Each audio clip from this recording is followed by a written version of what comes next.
Hi friends, ഞാൻ Vijayalakshmi. Welcome to my YouTube channel R4V garden. ഇന്നത്തെ എൻ്റെ വീഡിയോ എന്ന് പറയുന്നത് ഒരു ചെറിയ വിളവെടുപ്പ് വീഡിയോ ആണ്. പൊന്നാങ്കണ്ണി ചീരയെക്കുറിച്ചുള്ളതാണ് ഇന്നത്തെ എൻ്റെ വീഡിയോയിലൂടെ ഞാൻ പറയുന്നത്. അപ്പോൾ പൊന്നാങ്കണ്ണി ചീര എങ്ങനെ നടാമെന്നും അതിൻ്റെ വിളവെടുപ്പും അതുകൊണ്ടൊരു രുചികരമായ വിഭവം ഉണ്ടാക്കുന്നതുമാണ്. അപ്പോൾ നേരെ വീഡിയോയിലോട്ട് പോകാം. ഇതാണ് പൊന്നാങ്കണ്ണി ചീര. ഇത് നല്ല വെയിലത്തിരിക്കുന്ന ഒരു പൊന്നാങ്കണ്ണി ചീരയാണ്. കുറച്ച് മൂപ്പെത്തിയതാണ്, പൂക്കളൊക്കെ തന്നെ വന്നിട്ടുണ്ട്. അതിൻ്റെ നിറം എന്ന് പറയുന്നത് ഇങ്ങനെ ചെറിയൊരു ചുവന്ന കളറിലുള്ള നിറത്തിലോട്ടായി മാറിയിട്ടുണ്ട്. ഇനി തണലത്തിരിക്കുന്നതാണ്, കുറച്ച് വെയിൽ മാത്രം കൊള്ളുന്നതിന് നല്ല പച്ച നിറമാണ്. അപ്പോൾ ഇത് രണ്ടും കാണാൻ വളരെയധികം മനോഹരമായിട്ടുള്ള ഒന്നാണ്. ഇനി കുറച്ച് വെയിൽ കുറഞ്ഞ സ്ഥലത്തുള്ള പൊന്നാങ്കണ്ണി ചീര നോക്കിയാൽ അതിൻ്റെ ഇലകളൊക്കെ തന്നെ നല്ല പച്ച കളറിലാണ് ഇരിക്കുന്നത്. ഇതിൽ ചിലതൊക്കെ തന്നെ പൂത്തിട്ടുണ്ട്, എങ്കിലും നിറത്തിന് കുറച്ച് വ്യത്യാസമൊന്നും വന്നിട്ടില്ല. നല്ല പച്ച കളറിൽ തന്നെയാണ് ഇത് കാണുന്നത്. ഇത് ഗ്രോ ബാഗിലും ചെറിയ കണ്ടെയ്നറിലും വെച്ചിരിക്കുന്ന പൊന്നാങ്കണ്ണി ചീരയാണ്. നിറച്ച് തന്നെ ഉണ്ടായി നിൽപ്പുണ്ട്.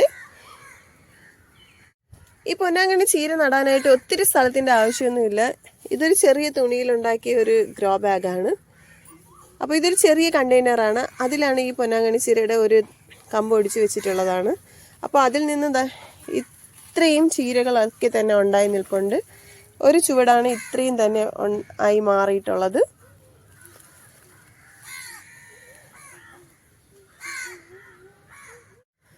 പൊന്നാങ്കണ്ണി ചീര നടാനായിട്ട് ഒത്തിരി കമ്പിൻ്റെ ആവശ്യമൊന്നുമില്ല. ജസ്റ്റ് ഒരു 2 കമ്പൊക്കെ മതിയാവും നമുക്ക് അതിനെ മുളപ്പിച്ച് നല്ല രീതിയിൽ വളർത്തിയെടുക്കാനായിട്ട്. അപ്പോൾ ഈ കമ്പുകളൊക്കെ തന്നെ നമുക്ക് ഈ ചെടിയിൽ നിന്ന് ഇങ്ങനെ വെറുതെ ഒടിച്ചെടുത്താൽ മതി. ഒടിച്ചെടുത്തിട്ട് നമുക്ക് ഒരുക്കി വെച്ചിരിക്കുന്ന മണ്ണിലോട്ട് നട്ടുകൊടുത്താൽ മതി. അടിവളമായിട്ട് ചാണകപ്പൊടിയോ കോഴിവളമൊക്കെ ചേർത്ത മണ്ണിൽ വേണം നടാനായിട്ട്. ആദ്യമേ തന്നെ കുമ്മായം ഇട്ട് വെച്ചിരിക്കുന്ന മണ്ണാണ് ഇതിന് നല്ലത്. അപ്പോൾ കുമ്മായം ചേർത്തിട്ടില്ല എങ്കിൽ നമുക്ക് ഈ വളത്തിൻ്റെ കൂടെ അതും കൂടി ചേർത്തിട്ട് നടാവുന്നതാണ്. വളരെ ഈസി ആയിട്ട് നമുക്ക് ഇതിനെ വിളയിച്ചെടുക്കാൻ പറ്റും എന്നുള്ളതാണ്. കുറച്ച് സ്ഥലത്ത് തന്നെ ഉണ്ടെങ്കിൽ പോലും നമുക്ക് ഗ്രോ ബാഗിലും ചെറിയ കണ്ടെയ്നറിലും പ്ലാസ്റ്റിക് കണ്ടെയ്നറിലും ഒക്കെ തന്നെ നമുക്കിത് വളർത്തിയെടുക്കാൻ പറ്റുന്ന ഒന്നാണ്. അപ്പോൾ ആവശ്യത്തിനുള്ള കമ്പുകളൊക്കെ തന്നെ നമുക്കിങ്ങനെ ഒടിച്ചെടുക്കാവുന്നതാണ്. അതിനുശേഷം നമ്മൾ ഒരുക്കി വെച്ചിരിക്കുന്ന മണ്ണിലോട്ട് വെറുതെ ഒന്ന് കുത്തി വെച്ച് കൊടുത്താൽ മാത്രം മതി.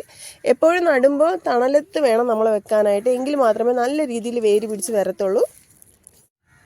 അപ്പോൾ ഒരു ഗ്രോ ബാഗ് എടുത്തിട്ട് അതിൽ കുറച്ച് വളമൊക്കെ ചേർത്തതിന് ശേഷം നമുക്ക് മണ്ണ് ഒരുക്കി വെക്കാം. അതിലേക്ക് നമ്മുടെ ചെടിയെ നമുക്ക് നട്ടുകൊടുത്താൽ മാത്രം മതി.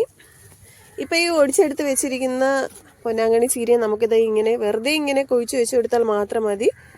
നമ്മൾ 10 മണി ചെടിയൊക്കെ നടുമ്പോൾ ഒടിച്ച് കുത്തും പോലെ തന്നെ ഇതിനെ ഇങ്ങനെ വെറുതെ ഇങ്ങനെ വെച്ച് കൊടുത്താൽ മാത്രം മതി. അപ്പോൾ നടുമ്പോൾ കുറച്ച് തണലത്ത് നട്ട് കഴിഞ്ഞ ശേഷം തണലത്ത് വെച്ചാൽ ഇത് നല്ല രീതിയിൽ തന്നെ വേരൊക്കെ തന്നെ പിടിച്ച് വരുന്നതാണ്. ഇല്ല വെയിലത്താണ് വെച്ച് കൊടുക്കുകയാണെന്നുണ്ടെങ്കിൽ ഇതെല്ലാം തന്നെ ഉണങ്ങി പോകുന്നതാണ്. അതുകൊണ്ട് വേരൊക്കെ വരുന്ന നേരം നമുക്ക് തണലത്ത് വെക്കാം. അത് കഴിഞ്ഞതിന് ശേഷം വേര് പിടിച്ച് കഴിയുമ്പോൾ നമുക്ക് വെയിലത്ത് വെക്കാവുന്നതാണ്. അപ്പോൾ ഇത് തന്നെ നല്ല ബുഷ് കണക്ക് വളർന്നു വരുന്നതാണ്. ഈ പൊന്നാങ്കണ്ണി ചീര എന്ന് പറയുന്നത് ധാരാളം ഔഷധ ഗുണങ്ങളുള്ള ഒരു ചീര എന്നാണ് പറയുന്നത്. അപ്പോൾ എന്തായാലും ഇതിൽ ധാരാളം ഫൈബറും വൈറ്റമിൻ എ ഒക്കെ റിച്ച് ആയിട്ടുള്ള ഒന്നാണ്. ഇതിൻ്റെ ടേസ്റ്റ് എന്ന് പറയുമ്പോൾ മറ്റ് ചീരകളെ പോലെ തന്നെയാണ് ഇതിൻ്റെ രുചി എന്ന് പറയുന്നത്. അപ്പോൾ എപ്പോഴും തളിരായിട്ടുള്ള ഇലകൾ നമ്മൾ നുള്ളിയെടുത്ത് ഉപയോഗിക്കുകയാണെങ്കിൽ നമുക്ക് അരിയാനൊക്കെ വളരെ ഈസി ആയിരിക്കും. ഇതിൻ്റെ തണ്ടോടുകൂടി തന്നെ അരിയാൻ പറ്റും. കുറച്ച് മുറ്റിയതാണെങ്കിൽ നമുക്ക് ഇലകളിങ്ങനെ അടർത്തി എടുത്തിട്ട് മാത്രമേ അരിയാൻ സാധിക്കത്തുള്ളൂ. അപ്പോൾ ചെറിയ കഷ്ണങ്ങളായിട്ട് അരിഞ്ഞിട്ട് നമുക്കിതിനെ തോരൻ വയ്ക്കാവുന്നതാണ്. അപ്പോൾ ധാരാളം തന്നെ ഇതിൽ പിടിച്ച് നിൽപ്പുണ്ട്. അപ്പോൾ അതെല്ലാം തന്നെ ഇങ്ങനെ നമുക്ക് ആവശ്യത്തിനുള്ളത് നുള്ളിയെടുക്കാം. കുറച്ച് ഏറെ വേണമെങ്കിൽ നമുക്ക് കറി വെക്കാൻ പാകത്തിനുള്ളത് കിട്ടത്തുള്ളൂ.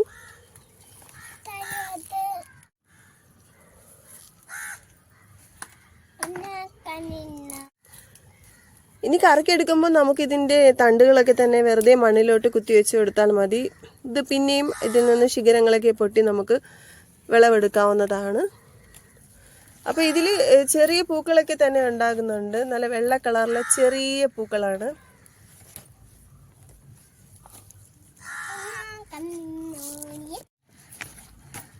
ഇതിനെ നമ്മൾ നുള്ളി നുള്ളി എടുക്കും തോറും പിന്നെയും ശിഖരങ്ങളൊക്കെ പൊട്ടി പൊട്ടി വരുന്നതാണ്.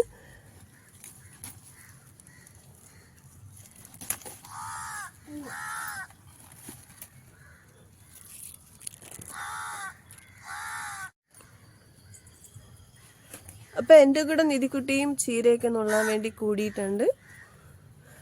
അപ്പോൾ അപ്പോൾ അവളെ കൊണ്ട് പറ്റണത് അവൾ നുള്ളി എടുക്കണുണ്ട്.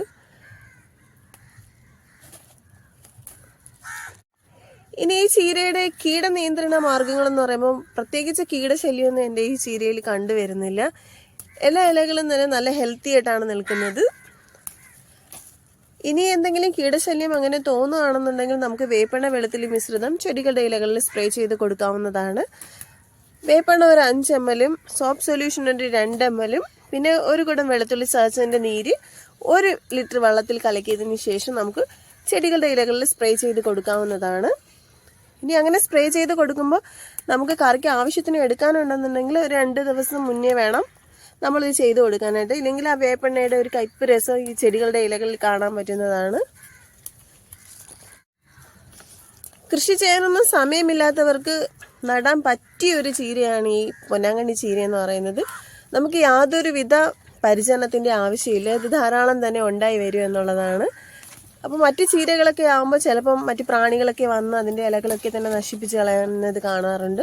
ഇതിന് പക്ഷെ ഒരു ശല്യം ഇല്ല എന്നുള്ളതാണ്.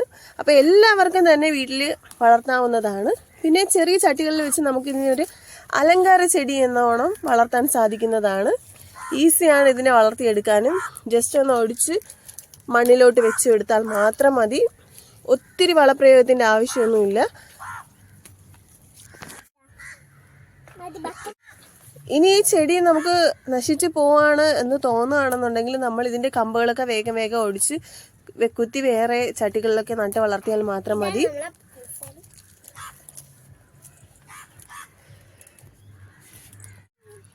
ഈ പൊന്നാങ്കണ്ണി ചീര കഴിച്ചാൽ ഈ കണ്ണിൻ്റെ കാഴ്ചശക്തി കൂടും എന്നൊക്കെ പറയുന്നുണ്ട്. എന്തായാലും എല്ലാ ചീരകളും കഴിച്ചാൽ അതിനകത്തൊക്കെ വൈറ്റമിൻ എ ഉണ്ട്, പച്ച കളറിലുള്ള ഇലകൾക്കൊക്കെ തന്നെയും.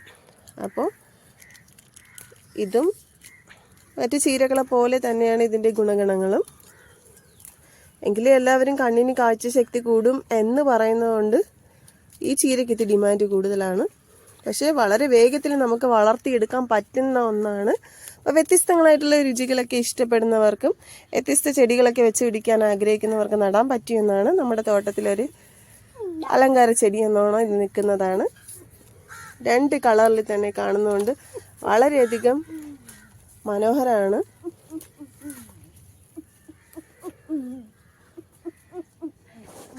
ചീരപ്പൂവൽ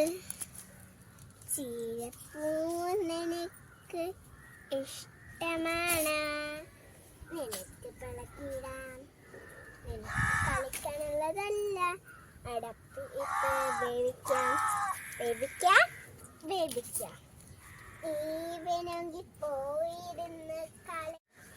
അപ്പോൾ പച്ച കളറിലുള്ള ഇത്രയും പൊന്നാങ്കണ്ണി ചീര നമ്മൾ വിളവെടുത്തിട്ടുണ്ട്. ഇതിൻ്റെ കൂടെ ചുവപ്പ് കളറിലെ ചീരയുണ്ട്.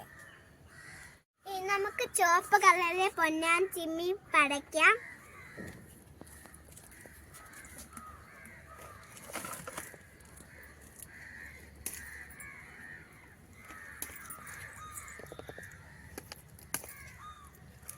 അപ്പോൾ ഇത് നല്ല മനോഹരമായിട്ടുള്ള പൊന്നാങ്കണ്ണി ചീരയാണ്. അപ്പോൾ ഇതിൻ്റെ തണ്ടൊന്നും ഉപയോഗിക്കാൻ പറ്റില്ല, തണ്ടൊക്കെ ഒത്തിരി മുറ്റിയിട്ടുണ്ട്. ഇതിൻ്റെ ഇലകളൊക്കെ തന്നെ നമുക്ക് പറിച്ചെടുത്തിട്ട് കറിക്ക് ഉപയോഗിക്കാവുന്നതാണ്. അപ്പോൾ ഇതിൽ നിന്ന് കുറച്ച് പൊന്നാങ്കണ്ണി ചീരയും കൂടി വിളവെടുക്കുന്നുണ്ട്. ഇതിൻ്റെ തണ്ട് നല്ല ചുവന്ന കളറിലോട്ടായി മാറിയിട്ടുണ്ട്, ഇലകളെ പോലെ തന്നെയാണ്. അപ്പോൾ 2 കളേഴ്സിലാണ് ഇത് കാണുന്നത്. നല്ല വെയിലടിക്കുമ്പോൾ അതിൻ്റെ കളറൊന്ന് ചേഞ്ച് ചെയ്ത് ഇതുപോലത്തെ കളറിലോട്ടായി മാറുന്നത്. പിന്നെ മറ്റേ പൊന്നാങ്കണ്ണി ചീര എന്ന് പറയുമ്പോൾ വെയിൽ കുറഞ്ഞ സ്ഥലത്തിരിക്കുന്നത് അതിൻ്റെ തണ്ടും പച്ച കളറിലാണ്.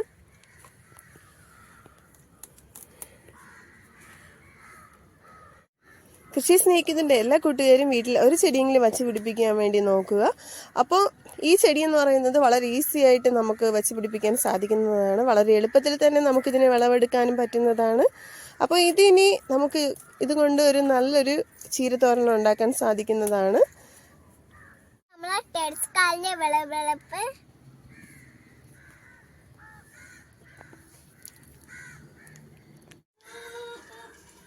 ഈ പൊന്നാങ്കണ്ണി ചീര വെച്ചിട്ടൊരു രുചികരമായിട്ടുള്ള തോരനാണ് ഉണ്ടാക്കിയെടുക്കാൻ പോകുന്നത്. അപ്പോൾ അതിന് വേണ്ടിയിട്ട് ഈ ചീരയെ നമുക്കൊരു 10-15 മിനിറ്റ് വെള്ളത്തിൽ കുതിർത്ത് വെക്കാം. അതിനുശേഷം നമുക്കിതിൻ്റെ ഇലകളൊക്കെ തന്നെ എടുത്തിട്ട് അരിഞ്ഞ് തോരൻ വെക്കാവുന്നതാണ്. അപ്പോൾ ഇതിനെ കുതിരാൻ വേണ്ടിയിട്ട് വെള്ളത്തിൽ ഇട്ടിട്ടുണ്ട്. അപ്പോൾ മുന്നേയൊക്കെ ഞാൻ ഉപയോഗിച്ചുകൊണ്ടിരുന്നപ്പോഴത്തേക്ക് നേരിട്ട് പറിച്ചിട്ട് കഴുകി ഉപയോഗിക്കുകയാണ് ചെയ്തിരുന്നത്. അപ്പോൾ ഒരു ഹെൽത്തിൻ്റെ വീഡിയോയിൽ പറയുന്നുണ്ടായിരുന്നു ഇതിനെ ഒരു 15 മിനിറ്റോളം വെള്ളത്തിൽ കുതിർത്ത് വെച്ചിട്ട് വേണം പൊന്നാങ്കണ്ണി ചീരനെ യൂസ് ചെയ്യാനായിട്ട്.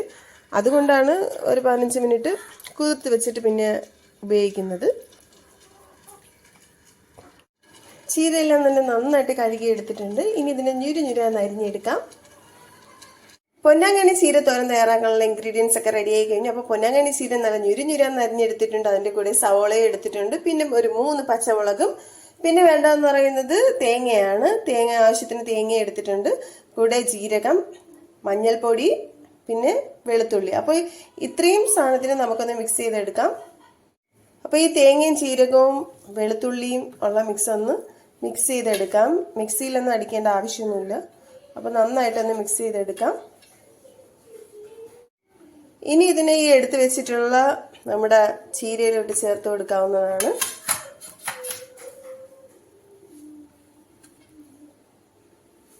അപ്പോൾ ഇതെല്ലാം കൂടി ഒരുമിച്ചിട്ടാണ് ഞാൻ വേവിക്കാൻ പോകുന്നത്. അപ്പോൾ അടുപ്പിൽ ചട്ടി വെച്ച് ചൂടായ ശേഷം അതിൽ എണ്ണ ഒഴിച്ചിട്ടുണ്ട്. ഇനി നമുക്ക് അതിലേക്ക് കടുകും കൂടി ഇട്ട് കൊടുക്കാം.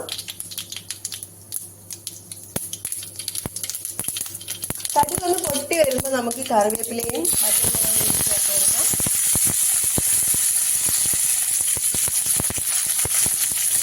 ഇനി ഇതിലേക്ക് നമ്മുടെ ചീരയും തേങ്ങയും എല്ലാം കൂടി മിക്സിലും ചേർത്ത് കൊടുക്കാവുന്നതാണ്.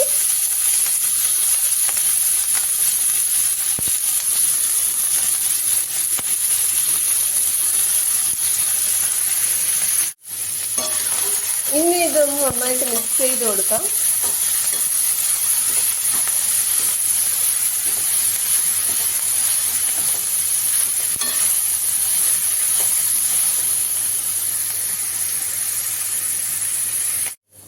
ചീര ഒന്ന് വെന്ത് വരുമ്പോഴത്തേക്കും നമുക്ക് ആവശ്യത്തിനുള്ള ഉപ്പും കൂടി ചേർത്ത് കൊടുക്കാവുന്നതാണ്. കുറച്ച് ഉപ്പ് മാത്രം ചേർത്താൽ മതി. ചീര തേങ്ങ വഴണ്ട് വരുമ്പോൾ ഉപ്പ് കൂടി പോവില്ലെങ്കിൽ. ഇനി ഇതിൻ്റെ ഒരു ചെറിയ തീയിലിട്ട് നമുക്ക് ഒരല്പം നേരം അടച്ചു വെച്ച് വേവിക്കാവുന്നതാണ്. ചീരത്തോരനൊക്കെ തന്നെ നന്നായിട്ട് വെന്തിട്ടുണ്ട്. അപ്പോൾ നല്ല രീതിയിൽ വഴണ്ടും വന്നിട്ടുണ്ട്. അപ്പോൾ വളരെ രുചികരമായിട്ടുള്ള പൊന്നാങ്കണ്ണി ചീര തോരൻ തയ്യാറാക്കുന്നത് വളരെ ഈസിയാണ്. അപ്പം എല്ലാവരും വീട്ടിലൊന്ന് ട്രൈ ചെയ്ത് നോക്കണം. ഇനി ഇത് നമുക്ക് ചോറിൻ്റെ കൂടെ വിളമ്പാവുന്നതാണ്. വളരെ സ്വാദിഷ്ടമായിട്ടുള്ള പൊന്നാങ്കണ്ണി ചീര ഒരു സർവിങ് പ്ലേറ്റിലോട്ട് മാറ്റിയിട്ടുണ്ട്. ഇനി നമുക്ക് ഇതിൻ്റെ ചോറിൻ്റെ കൂടെ കൂട്ടി കഴിക്കാവുന്നതാണ്. അപ്പോൾ ചോറിൻ്റെ കൂടെ മറ്റു കറികൾക്കൊപ്പം നമുക്കിത് ചേർത്ത് കഴിക്കാവുന്നതാണ്. അപ്പോൾ തൈര്, സാമ്പാർ, മീൻകറി, മുട്ട പൊരിച്ച, അതിൻ്റെ കൂടെ നമ്മുടെ പൊന്നാങ്കണ്ണി ചീരയും കൂടെ. കൃഷിയെ സ്നേഹിക്കുന്നതിൻ്റെ എല്ലാ കൂട്ടുകാരും വീട്ടിൽ ഒരു ചെടിയെങ്കിലും വെച്ച് പിടിപ്പിക്കാൻ വേണ്ടി ശ്രമിക്കുക. എൻ്റെ വീഡിയോ ഇഷ്ടമായാൽ തീർച്ചയായും ലൈക്ക് ചെയ്യുക, ഷെയർ ചെയ്യുക, സബ്സ്ക്രൈബ് ചെയ്യുക. താങ്ക്